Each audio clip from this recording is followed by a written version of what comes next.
do have a little bit of a man crush on Ryan Reynolds. Yeah, I do too. It's been a long time going, since '98, on that TV show on ABC called Two Guys, a Girl, and a Pizza Place. Started early. I was a Canadian actor. Yeah, before that, but that was where I first saw him, and I've been a fan since then. And I also think he has a great first name. Really. Well, yeah. The first name's pretty great. It's for sure. Yeah. Mm-hmm. It would be Two Guys, a Girl. I totally forgot about that show. Yeah. Now I'm trying to think, where did I?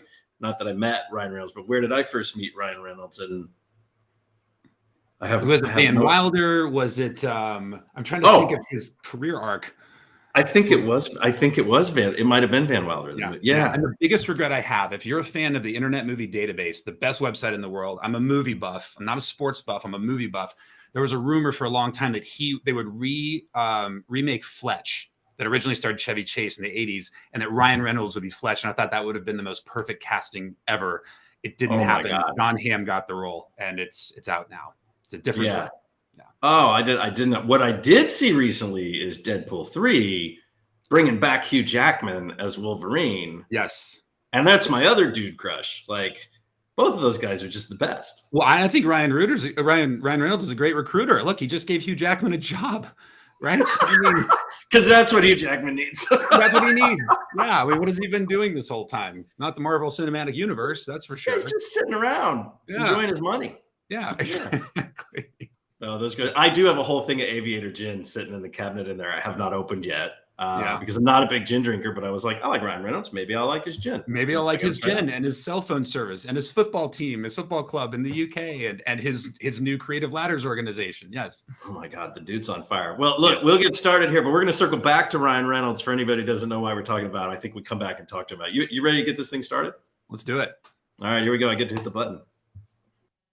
Welcome to the CXR channel, our premier podcast for talent acquisition and talent management. Listen in as the CXR community discusses a wide range of topics focused on attracting, engaging, and retaining the best talent. We're glad you're here.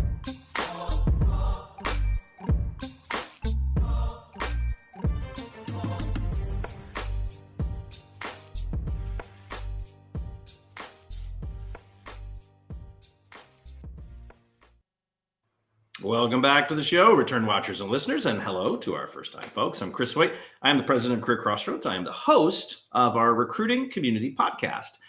We're here on the show. We actually invite leaders, practitioners, personalities from talent acquisition space to actually talk about what's hot in their worlds right now. And we do that in just about 20 minutes over a cup of coffee, tea, sometimes a bottle of wine. We might have to do it with the Aviator gin coming up soon. But the idea there is that no such luck on wine or gin today, but that is okay because we do have a great topic around transparency, pay transparency, that should keep your attention.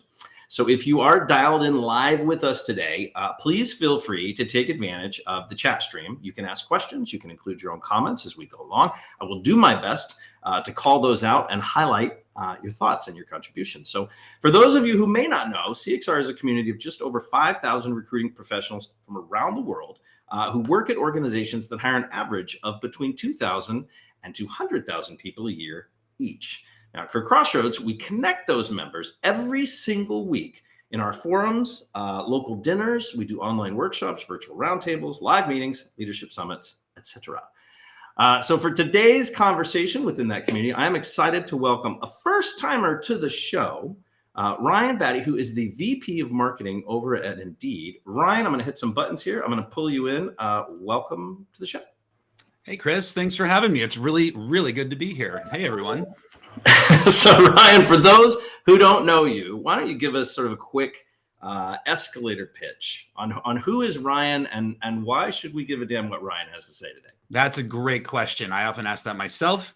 So hi, everyone. I'm Ryan Batty. Hopefully I've met at least some of you who are here today or who are watching the recording.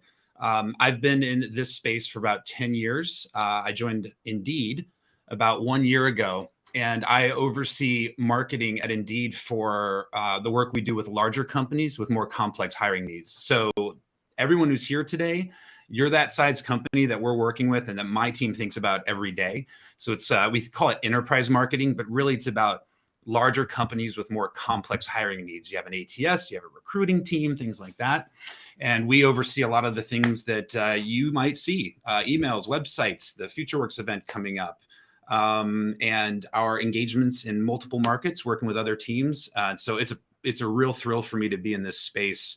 I get to help people find jobs, and I've been doing it for about 10 years, and I can't think of a better way to spend my time. Well, and Ron, I think we met when you were still at LinkedIn years back, right? When the maybe during the whole LinkedIn events and some of those Talent Connects.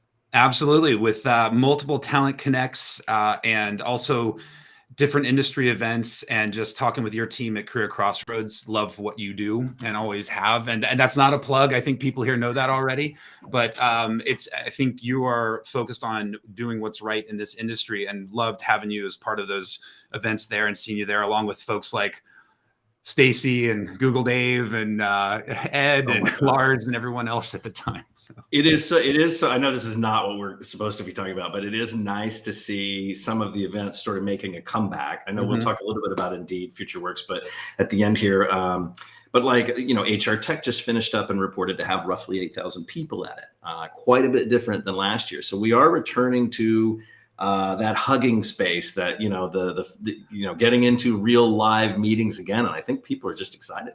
I hope so. As an extrovert, an Enneagram type 7 and all those things, I get my energy out of being with people. I wish this was in person right now. I wish we were all together in a group, and having a conversation like this in person, because that's where I thrive, but I know other people thrive in different ways. And so what I think we're moving to is a world where SHRM and HR Tech, HR exec and others have to think about how you provide the type of experience your audience wants, whether it's in person or virtual. Yeah. But it is encouraging to see more people coming back. I was at a very small, intimate leadership meeting with about 30 TA leaders a week ago. And it was interesting to hear at that level, for very senior folks, they're finding a lot of value either in going to very small, intimate workshops where they can collaborate in a sense of community, or if they're perhaps sending their teams more to something like SHRM. And then the HR Tech draws a really interesting audience of senior people too. But the needs change and what people want to get out of it. And what I'm also hearing is that they're being much more judicious around where they spend their time. Instead of doing maybe 8 events 3 years ago, they might do 3 or 4 this year. Yeah, I'd agree with you, Ryan. And I think we are going to get on topic for anybody who's dialed in, I promise. But it's funny because with LinkedIn Talent Connect coming up, I'll be there.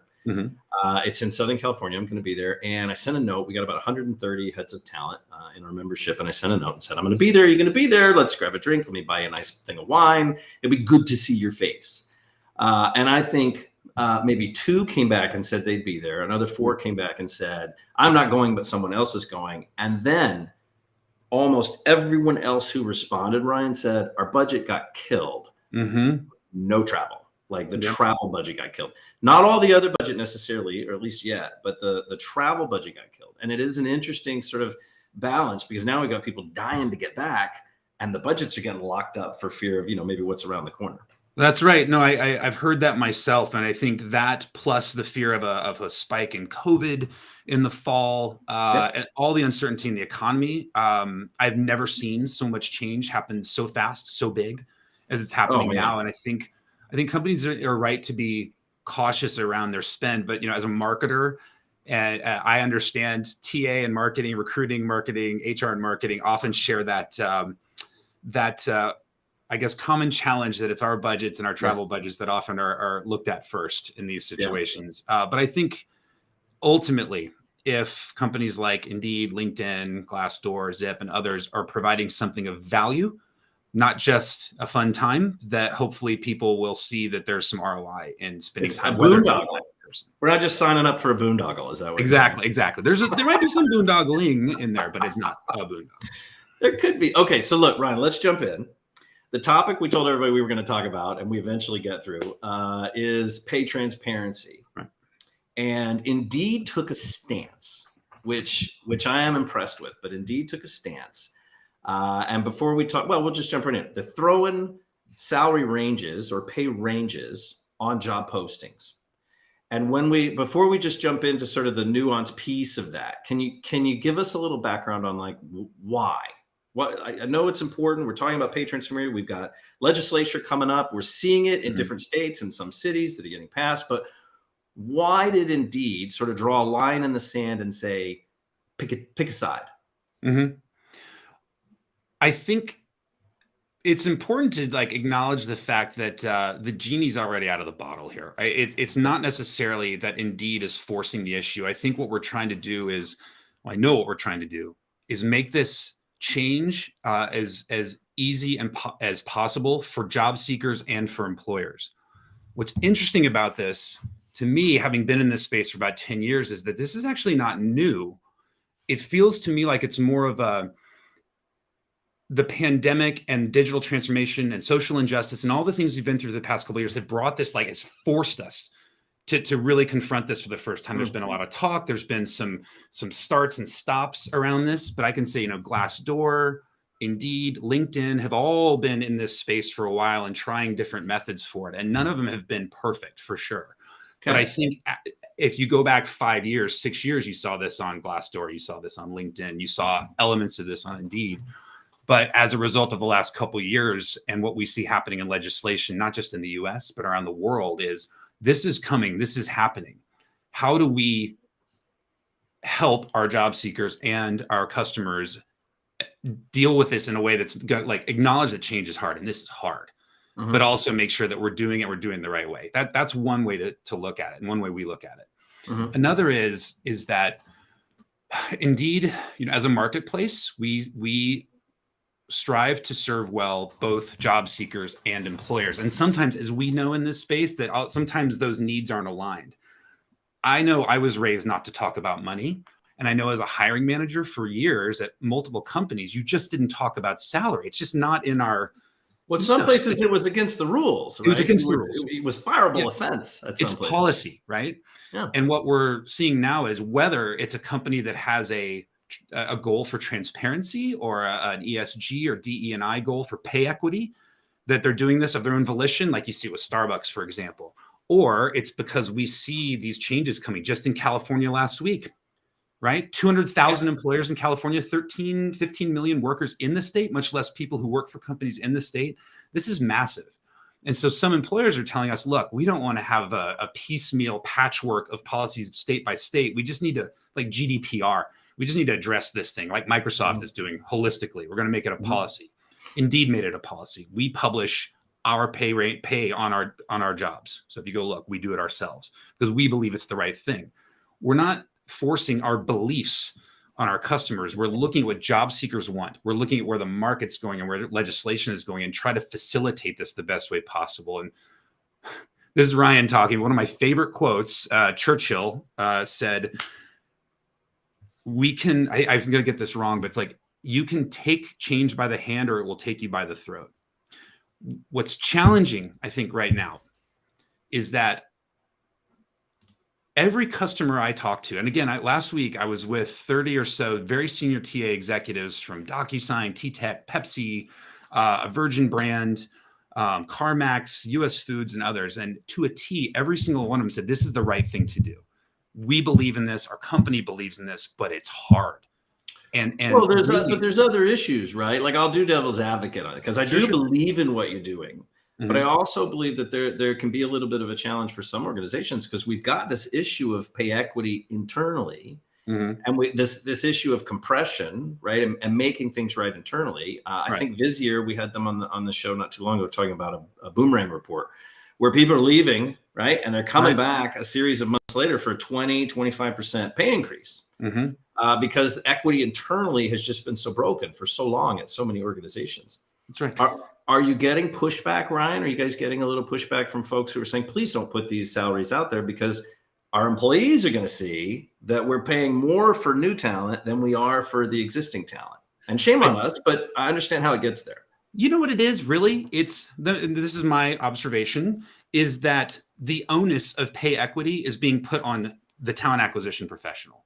Is that it is much more complex to address internally. It's harder. I think there are a lot of great leaders in companies that I've seen, and I try to be myself, as looking at my pay and comp ranges and going, I got to fix this. But really what's happening is hey, everyone, we've found a place, and indeed the industry, the world has found a place where we can actually address pay equity and fair and equal pay for equal work. And it's at the acquisition point.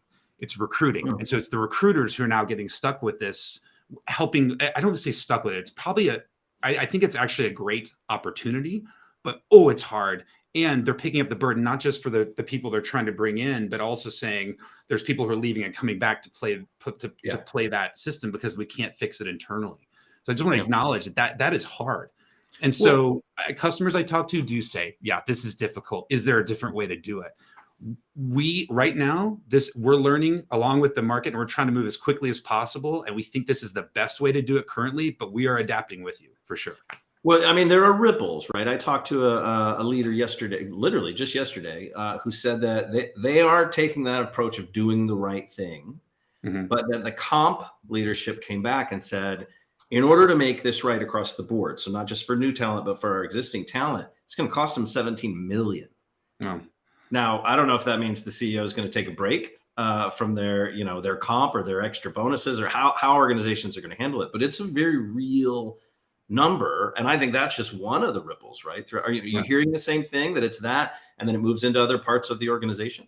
I do. And I think it's different for every company. $17 million could make or break one company. It could be a rounding error to another. But it would break my company. I don't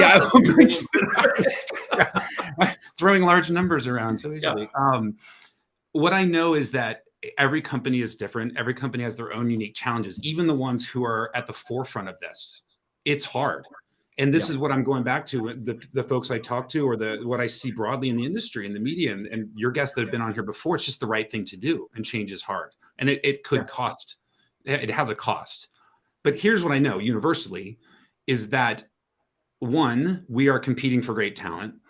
Two, it is harder than ever to find talent. Even right now, it's just under 2 open jobs for every unemployed person in the U.S. The new JOLTS report came out yesterday. It's still competitive, even if it's not quite as competitive.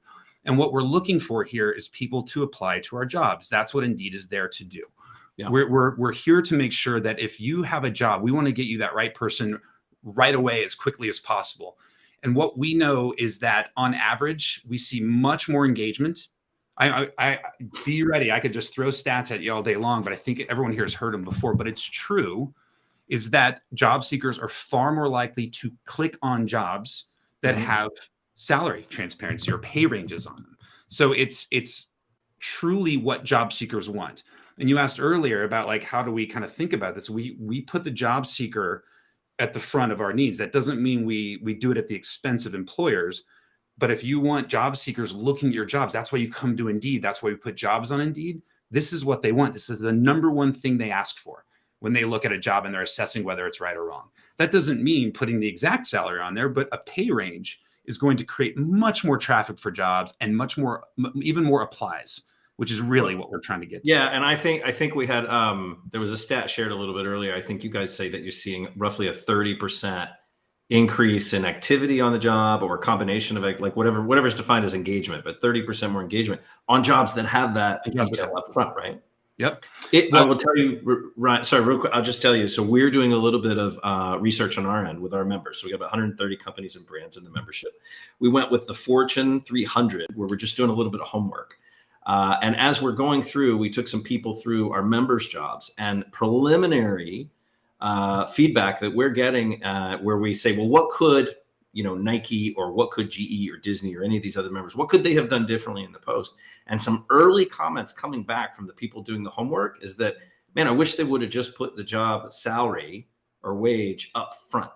Yeah. Right. Don't make me dig for it. When it was there, it wasn't typically up front on the posting. Right. I wish it would have been easier to find. So they're looking for it if it's not there. That's true. And this is what's so hard about it too, because what's one of the number one frustrations we hear from folks in talent acquisition is ghosting, right? Or getting down the recruitment funnel to a point where they drop on you. And often it's because the pay wasn't clear, right? So there's this tough spot we're in, where this is so important for job seekers. 98% of them say it's helpful in their job search, and 75% are more likely to apply. On Indeed, 75% are more likely to apply. That's what we want. and they're going to apply because they have some understanding of what the pay range is. And that's going to cut back on ghosting, but also make them more engaged and make you more confident that the person you're talking to actually wants to work there. It's hard. It really is. So 75 is a big number and should not be balked at. It's a serious number, right? From an application standpoint, and especially in a time when folks are kind of struggling to get the talent in there. That's right. But I'm gonna play devil's advocate again, Ryan. I'm gonna say I'm in a very competitive market. My organization is not in favor, whether I am or not as the TA leader, my organization is not in favor of putting the salaries on our jobs. And these bands of salary are popping up on Indeed. And my candidates are asking me about them, and they're not a match to what we actually pay. They're either more or they're less. Right. What can I do? What do I do? Is there a hotline? Is there, because the bands aren't coming off, right? The wages are staying on. What do I do as a TA leader? Right. And as what's interesting here to establish kind of the foundation of this is that almost 2/3 of jobs on Indeed today have pay ranges on them. And about 1/3 of those, 34%, I just looked at the stat recently, are employer provided. So let's say roughly 1/3 of jobs on Indeed today have employer provided pay ranges or direct pay on the job. So there are a lot of folks doing this. And in fact, probably almost 3/4 of those that are posted by employers. So 34% by employers, about 2/3 of those are coming, have pay. I'm trying to remember have the actual pay ranges on them. I'll get back on the stat. What I'm trying to say here is that this is actually happening a lot today. I think what's happening is as we move up into larger companies, right? Some of this audience here, it's a little more challenging because we're in multiple markets. We have unions in some, not in others. We're in many states. Yeah. And so what we do is about another 1/3 of those jobs. So if say 65% of jobs on Indeed today have pay ranges, roughly half of those are coming from employers. The other half's coming from Indeed. We publish what we believe is the most reliable salary data, pay data, in a range broad enough to help allow some flexibility for the employer, but also that job seeker to understand realistically what they can make. So we have an estimation engine. We update it weekly, and that's pulling from ATSs. And if there's not a pay range or exact pay posted on that job in your ATS, if we have enough data to provide a reliable estimate to job seekers, we will do that. That doesn't mean it's perfect, right? That means that it's a range. And what we want to do is make it easy as heck for employers to go in and change it themselves, either in their ATS or come on and post the job on Indeed and do it directly. And over time, we're listening and we're evolving this, is that we want to make it easy for anyone to come in and change it directly on Indeed, whether it's indexed or hosted. Yeah. So the important point here is, what can I do is go into your ATS and you can update and provide a range that you want to see on that job. It can be whatever range you want, and we will put it there. We're not mandating a specific range. We're just want to make sure our job seekers can get some estimation of what they think they could make, which also means far more applies to your jobs. It is a little bit, and I'm not saying this is a bad thing, but it is a little bit of a strong arm that says, if you're not putting in the range, at least, we're going to fill in the blank with our estimate. Mm-hmm. And if you want that to go away, you want our estimate to go away, whether it's too high, too low, then put your own range in there. And I do think, to your point earlier, like, this change is hard. Yeah. I do admire that approach of forcing that hand, because it is coming, right? I mean, next year we have a leadership meeting out in Chicago. Yay, live meeting. We have a leadership meeting out in Chicago where we've got about 40 of the heads of talent coming in, and we're doing a panel on pay transparency. And I got to tell you, some of them, they're a little worried because California, right? It's right around the corner. New York City, Colorado, like, you've got these places that are saying, we're tired of, jerking around on this topic. It's time to start talking about pay equity across the board, because it has a huge impact throughout the organization. Yeah. Yes, it does. And I think, if it feels like strong arming, that is absolutely not the intent. We do believe that this is the right thing to do from a standpoint of helping you get the right applicants for your jobs. It's truly, truly what we want. And we see it in the numbers. We're also acknowledging the fact that the dominoes are falling faster and faster here. And how do we help make it easier for folks to do this in a way where can you actually get to every job, right? And put all the pay ranges on the job. Well, who released the stat? So Jerry, Jerry Chris, my business partner, Jerry mentioned this stat every once in a while, because he just, it blows his mind, and it's really upsetting. But there was an organization that came out and said, we will reach 100% pay equity for women in 71 years. Yeah. Yep. Why would it take 71 years? That's them just doing it on their own versus everybody sort of leaning in? And to your point, the momentum of the laws that are changing and the stances. That's absolutely right. And in fact, 71 years is an improvement over where we were before the pandemic, when honestly it was something like 120 years based on how things were being done. If we keep going at the current rate, this is how long it will take. Women in general make 82 cents on the dollar to men in the US. I'm the father of 2 young daughters. I don't like that. I want it. So I have a personal interest in this, but that's not why, there's more to it than that. But I believe that we all have an obligation to help equal pay for equal work, right? And 82 cents on the dollar is not enough for someone who works just as hard, just as smarter in the case of my wife versus me. But also, honestly, like, this is a problem we can solve. I think what's so hard is that here it is, this change is coming and we're seeing it all around us. And I think this group, the talent acquisition teams and HR teams, are the ones that are getting faced with having to implement it and deal with the difficult conversations that companies need to have internally around doing what is right? We've talked about this for a long time. Now I'm talking now kind of more philosophically about the business world here. We've talked about it for a long time. We've observed how long it will take. We're hoping other people will make things happen. Legislation's driving it, social injustice, and certain companies that believe this is the right thing to do, like Microsoft, for example, are making this happen. But it's hard. And let's just acknowledge that everyone's putting most of the burden on this group to make this thing happen. Because the tip of the spear, right? Yeah, they feel that pain out front. Exactly. Yep. All right, Ryan, I want to talk about, we're kind of at time. I do have something I want you to talk about here at the end, because I think people are going to be really interested in it. Okay. But before we sort of shift topics, and if you've ever watched the show or you listen to the show, we ask this of all of our guests. If you were going to write a book, Ryan, on the state of this topic, what would the title of your book be? I would definitely dedicate it to my daughters. There's something I think about some of the historical nonfiction books that have been written about people who took a gamble or took a bet on something or did the unpopular thing that ended up being right in the end. And this is not good. And I did not think about this before, but it's okay. That's why we ask. It is looking back and saying, like, this is so cheesy, but it was on us. It was on us. And maybe because I like it actually right now, but maybe that's more of a subtitle than a title, which is, it's like breaking through or something like that. I don't want it to sound like a motivational book, because this is a hard time, but let's admit right now, we are climbing a very, very steep mountain, and climbing a mountain is tough, and we're all looking at each other and running out of food. But what we need to focus on is what it's going to look like when we're on the top of that mountain. And for better or for worse, this is the group that has the opportunity and some responsibility to help make that happen. And that's tough because some of us didn't sign up for it. But gosh, what an awesome opportunity to do this and to change it and speed up 70 years to 7 or 7 months or next week. Won't that be grand? Yeah, I fucking love it. I love it, Ryan. I love that piece. And I guess, so the follow-up question, and it's always the same, I think I already know the answer to this. Who gets the first signed copy of your book? Oh, my wife. I've watched her for 20 years do this and fight this. And she's always knew the power of negotiation. She's taught me a lot in this area as well. So I'd probably be my wife. And then after that, my 2 uncles, Les and Jim, who both had careers in HR. And literally, as I was a kid, I'm not kidding, I said, I should probably have a career in HR. They were Southland Corporation, US Airways, True Value, senior HR leaders. And I watched how they got to work with people, help people find jobs, help people get paid. And they didn't talk you out of it.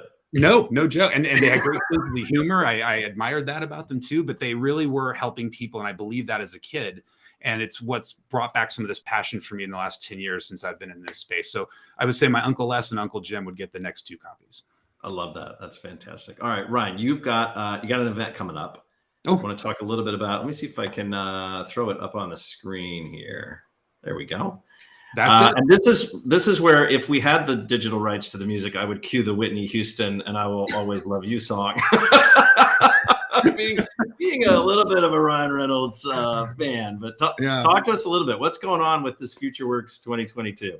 Sure. Well, we're acknowledging the fact that the future of work has changed. Let's be honest, and issues like this, diversity, equity, inclusion, have fundamentally changed the nature of how we employ people, how we hire. And so we're taking a new twist on Indeed's customer conference, and we're calling it Future Works. So it is about the future of work and how the world will work, better work for folks. It's also about the future of your work. Like, we are very much focused on the talent acquisition professional and what does it mean to be a TA professional, especially for larger companies in this day and age. So issues like what we're talking about today are going to come up, but we're also putting together a pretty cool slate of speakers to talk about this. And one of them is, yes, Ryan Reynolds, who we announced on Monday, is going to be one of our keynote speakers. And not just because he is a smart, funny, witty entertainer and an entrepreneur, but he also has something called careerladders.org, which I encourage you to look out for. He is investing heavily as a co-founder in Career Ladders, which helps people, underserved communities, get access to creative jobs and creative careers, and lifting up entrepreneurs in that space, and particularly people of color. So he has a really interesting view on some of the things we're thinking about today in the TA space, and also is going to be the second best looking Ryan at FutureWorks. Sorry, I just had to plug that. Oh yeah, I see what you did there. Yeah. Well, look, when you think that guy couldn't get any cooler. I know.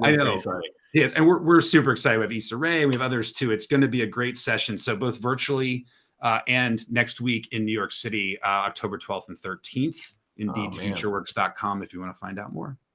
Good stuff, man. I will be out, or I would be there. I have to be super excited, but yeah, you'll have to let us know how that goes across the board. I will. All right, Ryan, I'm going to put you in the green room so I can do a little song and dance about what's coming up and what's ahead for the rest of our folks. Hang out. Please don't go anywhere. All right. Thanks, everyone. All right. Thank you so much. We appreciate you being on, Ryan. Appreciate it. Thanks. All right. Really quickly, I'm going to see if I can do a screen share with you guys. We'll just pop it up. You don't need me on there. I've been on there all day. Here you go. So we've got a fall leadership meeting coming up October 10th for CXR. You can find all of these, by the way, at cxr.works/events. That leadership meeting is taking place in Chicago. We're excited about that. We have a podcast show coming up with some really interesting TA leaders who have come out of enterprise-sized organizations to go run TA at some startups. Find out what they said when I asked if they'd ever go back. In addition to that, we do our monthly lecture series coming up October 18th. We're talking about evolution of recruiting. Sorry, on the podcast there, we've got evolution of recruiting with Mark Gray.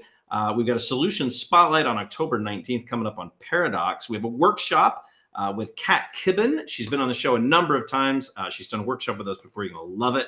And then back to the lecture where I jumped the gun a little bit. Apologize. We've got keys to optimizing your mind. We do those monthly. If you're not already aware, you can find those and the future sessions at cxr.works/lecture. And then we're into November, but that's Roy. We'll come back to Roy. We can talk about him later. And we'll take that off. One-man show with all the logistics. I want to thank everybody for being out here, dialing in and listening, and we will see you next week. Thanks for listening to the CXR channel. Please subscribe to CXR on your favorite podcast resource and leave us a review while you're at it. Learn more about CXR at our website, cxr.works, facebook.com and twitter.com/careercrossroads, and on Instagram at careerxroads. We'll catch you next time.